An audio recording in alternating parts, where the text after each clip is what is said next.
Every year, thousands of people lose their lives in the Mediterranean Sea, sadly known to be the deadliest migration route in the world. Although helping people in distress at sea is a legal obligation, European governments have chosen to abandon their responsibilities.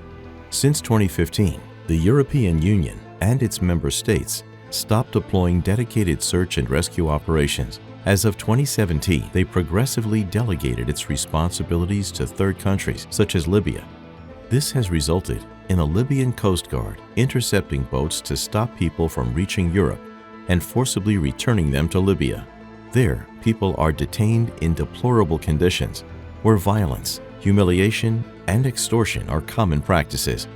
Given the increasing void left by the European states in the Mediterranean, and faced with the urgency of saving lives, MSF has been running search and rescue activities since 2015, rescuing thousands of people each year. How do search and rescue activities work? MSF crew members use binoculars to identify nearby boats and respond to alerts from aerial assets or the alarm phone, a hotline for people in distress at sea. As soon as a boat is located, the clock starts ticking.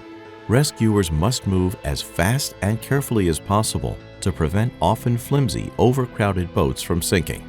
A rescue operation can last between 1 and 10 hours, depending on the weather, the number of people in distress, and the physical and mental state that they are in. Once on board the MSF rescue vessel, the medical team examines everyone. Typically, 30% of survivors are minors and 10% are female.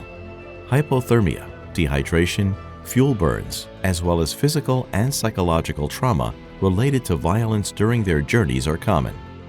The MSF team also arranges for activities to help people reclaim their dignity and a sense of humanity, such as cutting hair, language classes, and cooking sessions.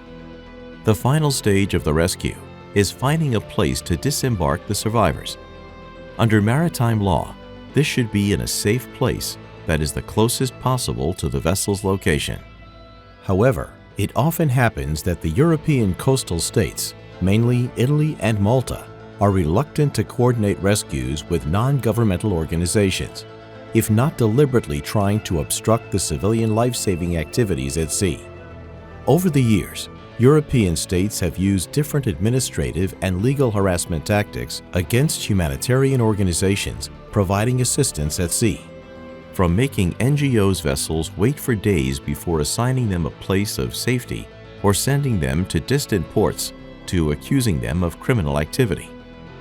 Despite the relentless hostile environment in which humanitarian organizations and their vessels operate, and so long as European states deliberately choose to let people drown, MSF remains fully committed to saving lives at sea.